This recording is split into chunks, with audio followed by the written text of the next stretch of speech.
Welcome to Baby's Birthday. Each show joins a mum-to-be and counts down to the birth of their baby, revealing all the drama, laughter and tears involved in giving birth. Because let's be honest, giving birth is never a walk in the park. To help chart each birth, this is the Baby's Birthday Clock. It's there to count down to each mum's due date. And once labour kicks off, the clock kicks in and times the birth so you know exactly how long each mum's been in labour, whether it's 2 hours or a whopping 20 hours. All the action of the birth is boiled down into a half-hour show. So, we'd better crack on.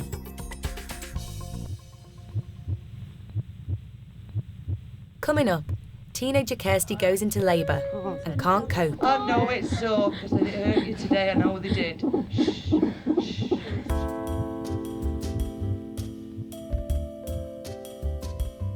When 17-year-old Kirsty found she was pregnant, she was faced with a dilemma. When I first found out I was pregnant, I was shocked. We were speaking about whether keeping it or getting rid of it because I was still at college then. About a week later, I spoke to my mum about it and started things out. We had a chat and I just said, you've got college, you want to do this, you want to be a midwife, you want to further your career. Is a baby really what you want until you're just 17? Although Kirsty is not in touch with the baby's father, she doesn't have to go it alone. Her mum is supporting her every step of the way. My birthing partner is my mum because she's free. She knows what it's like.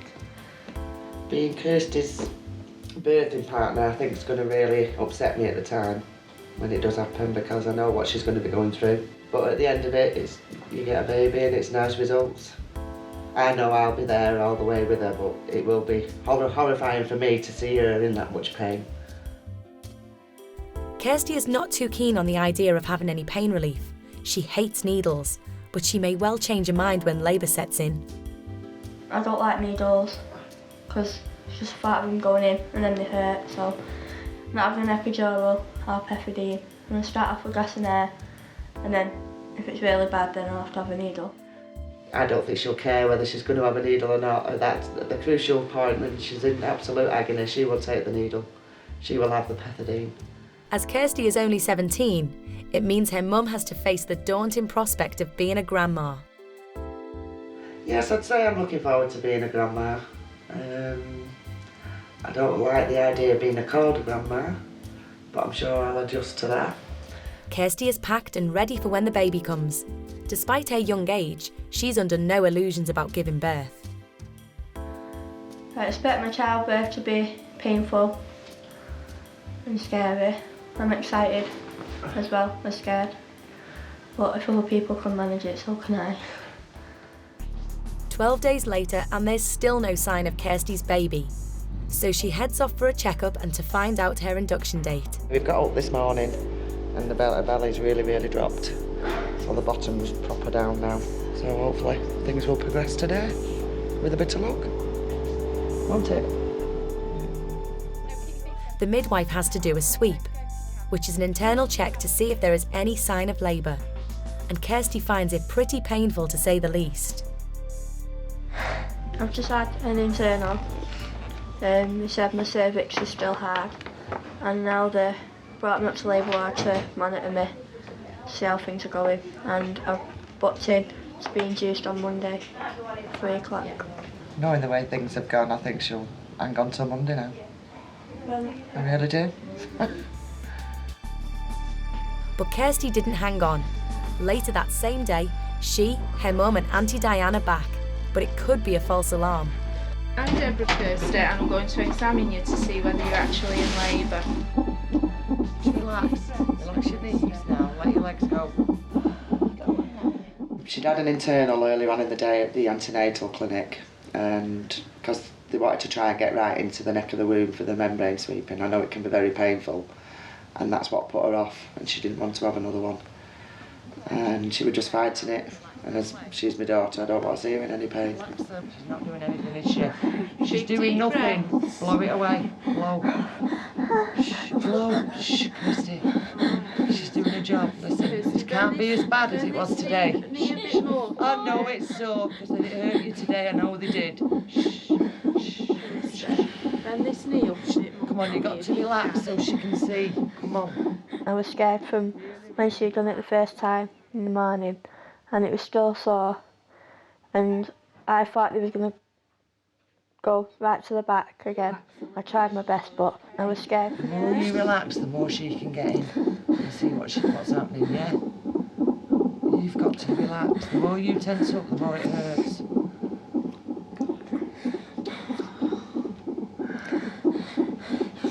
Kirsty, this is nothing yet, darling. It really isn't. Oh, Kirsty, don't cry. I know it is. But you've got to relax. You've got to let her see what's happening. Come on, you're 10 days overdue. You've got to let her see what's happening. Very emotional. It was very hard. Because I knew then later on how bad it would get. Other than that, she did well. She did do well. Kirsty, your cervix is still quite round at your back, okay, which is where it normally is when you're not in labour. At the moment, I'd say that you're in very, very early labour. All right.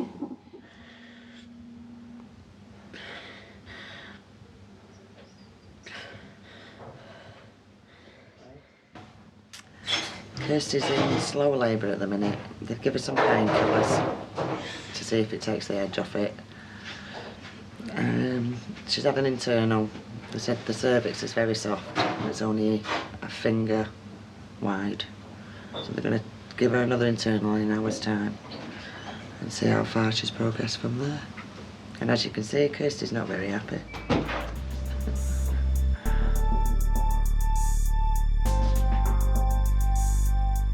Kirsty's mum can't face seeing her daughter go through another painful sweep. So for the hat-trick sweep, the baton is passed to Auntie Diane. I'm going to leave you with your Auntie Diane for your next internal. Why? Because I can't go through that again. You need to learn to relax. And you can squeeze my hand as hard as you want. When they said they're going to check me again, I had the gas and air, and then my auntie was in with me. I told her to relax, let them do their work, they know what they're doing. Let your body do the work. So she held my hand. I told her to squeeze as hard as she could. She just said, squeeze her hand if it hurts, but I could hardly feel it. Could feel it a bit, but not as much. And then they said that I was 3 centimetres dilated. All right, do you want the good news, or the good news? Good news, we'll have You're first. 3 centimetres dilated now. Well done. Okay, so you've still got quite a way to go. All right. I thought, oh well, we're going to have a baby soon. I'm proud of her, I want to cry. It's not even mine. So after a slow start, labour officially begins, which means Kirsty's on the move. We'll transfer her up into a delivery room. Basically, we'll be there for her whenever she needs us. We'll listen in on a regular basis, make sure the baby's okay, make sure the labour progresses as it has been doing, and wait for the main event, really. When we was going into the birthing room, as she was 3 centimetres, she kept having these pains. We tried the birthing ball. But it didn't help. Kirsty didn't like that. She wanted to be on her feet. She wanted to walk through the pain. I just went for a walk again, round the ward and outside. No, they wouldn't let me outside. I was just staying on the ward. And then I tried the birthing ball again. She wouldn't sit on that ball at all. She just didn't like it. And she wouldn't have gas and air either. Then my mum told me to try gas and air, but I wouldn't have it because it made me feel dizzy at first. Don't take the pain away. So I just thought, right, I'll walk. Then when they were getting stronger, they said I had to stay in my room. So I was just walking around the room. Better stay than what she was earlier. No, this one isn't going away. It's lasting forever. Mobility helps a great deal. It helps gravity to bring the baby down onto the cervix and helps it to dilate. So yeah. After so many hours, we thought we were going to get there. We all took bets on how far she would be. And then 4 hours, 5 hours later, they gave her another internal. Kirsty, I'm sorry, just bend your knees up. Come on. What you're doing is you're squashing the two fingers together, so it's hard to see where your cervix is open. By the time she did have the third internal, she was only 4 centimetres. By this time, me and my sister were really exhausted by this time. And 4 centimetres, and that's when it really dawned on us it's going to be a long day, a really long day, because this was like 7:30, 8 o'clock. And she'd only gone from 4 centimetres from midnight, and that took 8 hours. So you just know then you're going to wait another good 6 to 8 hours. I need to stand up. All right.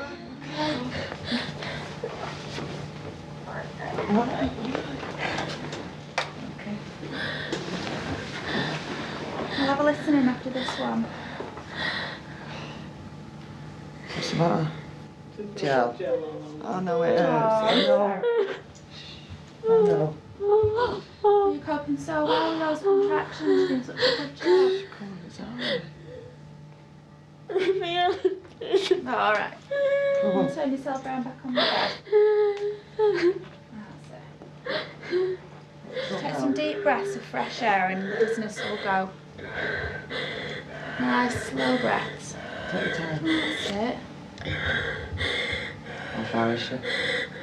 About 4 centimetres. But I think your contractions, from what the midwife said, have only really just started going.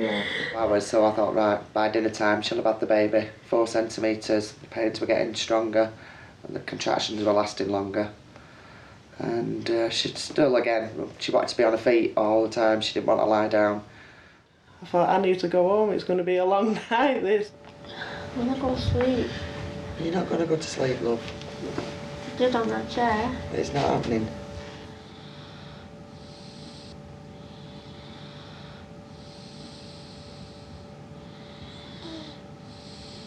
Sleep now. Coming up, Kirsty can't cope with labour, so she has to face her fear of needles. Keep going.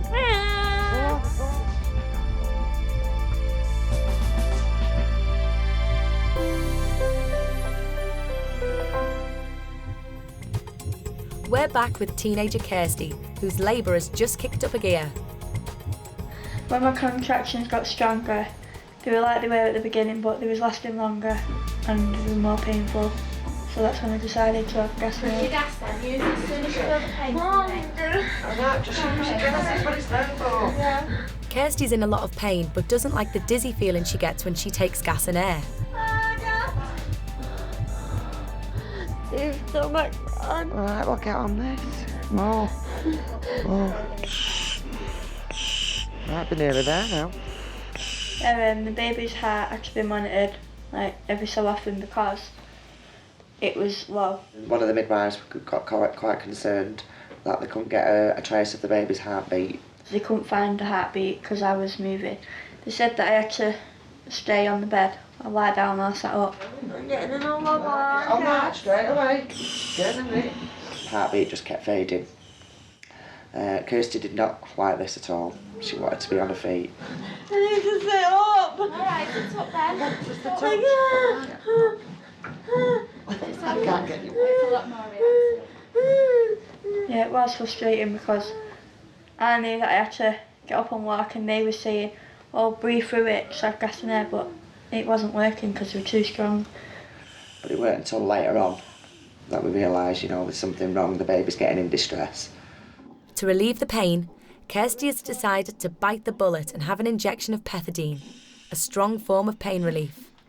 Kirsty's dad and her aunt have also arrived to offer their support. I asked for a pethidine because the gas and air wasn't working. It was making me feel tired and they were getting stronger.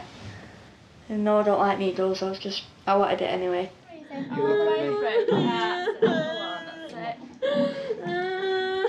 She did really well. She did 15 hours before, she didn't really have to have anything stronger. But she was adamant all the way that she weren't having any pain relief. And obviously she took everything at once. Breathe on your gas.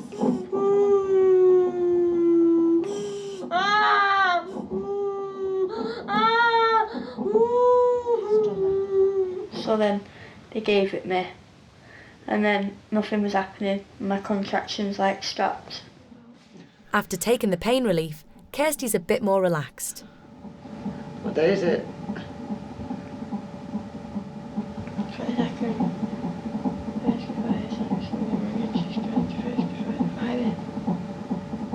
I think I was getting my contractions every 15 minutes again, so they put me on a drip to speed them up.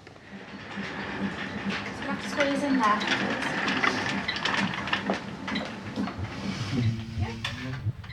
The solution in the drip is called Syntocinal. This should speed Kirsty's contractions and help the baby on its way. Let's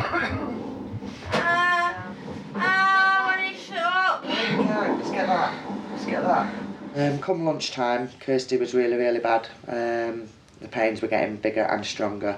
At that point, that's when the camera crew had to leave the room. Kirsty was getting really distressed. I stood outside for a while because it was all chaos in there. Midwives running in, running out. I heard Karen saying, you've got to have the epidural. I've heard Kirsty saying she doesn't want the epidural.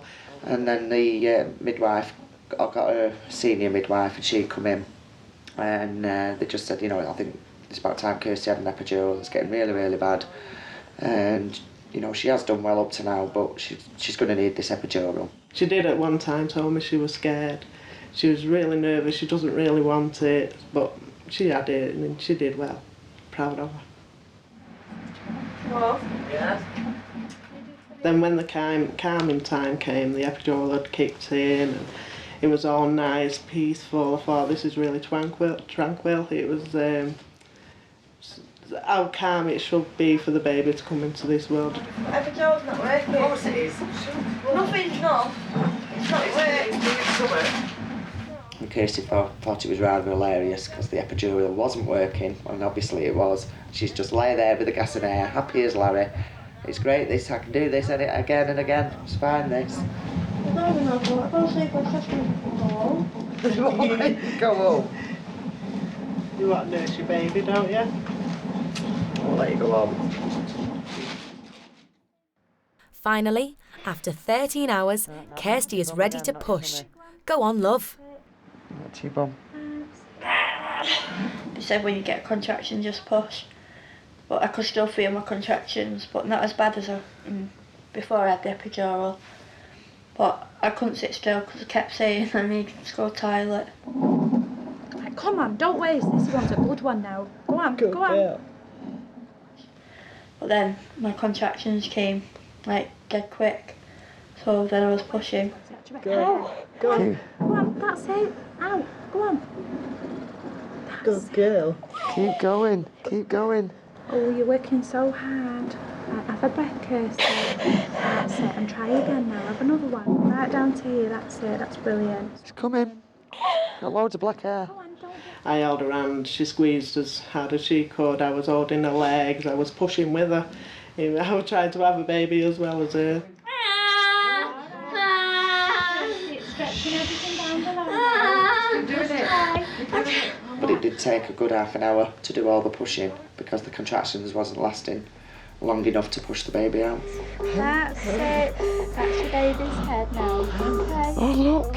Once the baby's head was there, that was it then. We just really wanted her to push and just get the baby out, which did seem to take quite a while. Oh, that was just amazing. I've never seen that before. That was just magical. Just thought it was really nice. Alright, so baby's in, push out. Push it. 12 minutes past 5. Once the baby came out, I was really elated. And then just for a few, I don't know if it was a minute or 2 minutes, we just sort of looked dumbstruck because the baby was very, very blue. Didn't cry, very stiff. And the only thing I can basically remember then is the midwife shouting to hit the orange button. Press that red button on that wall for me. This one here. Just so that someone can come in and give me a little hand. This emergency button. Yeah, please. Is she okay? Yeah, she's just a bit shocked now, really. Alright, okay. I could just come find it in the car out. Just let me. She actually, great. And then the next thing you know, we could hear the cry, and that was it then, really. It was just elated, it was all over.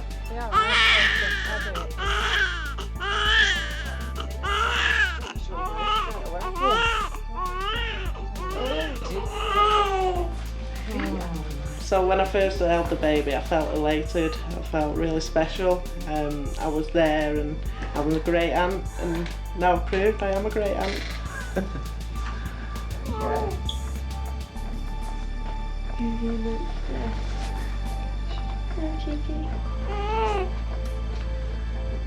We got there in the end. She did it.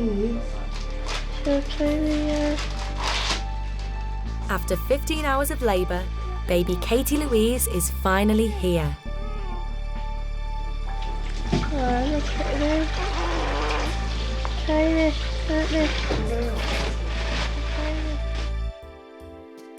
And the baby is now settled into the family, and great Auntie Diane loves nothing better than to fuss over her. Now the baby's home, it's just another addition to the family. I'm round here practically every day, looking after her, feeding her. I'm always there to wind her if she wants me, so yeah, it's lovely. Lovely being here. I don't know how I feel about being a grandma, actually. I just sort of help out in the role that I do anyway. But, you know, if I see Kirsty struggling and I'm helping her, I'll tell her what to do. But yeah, it's nice having a baby back in the house again. Oh, bless you! So, after 15 hours and 3 minutes of labour, Kirsty has now got a lovely daughter called Katie Louise.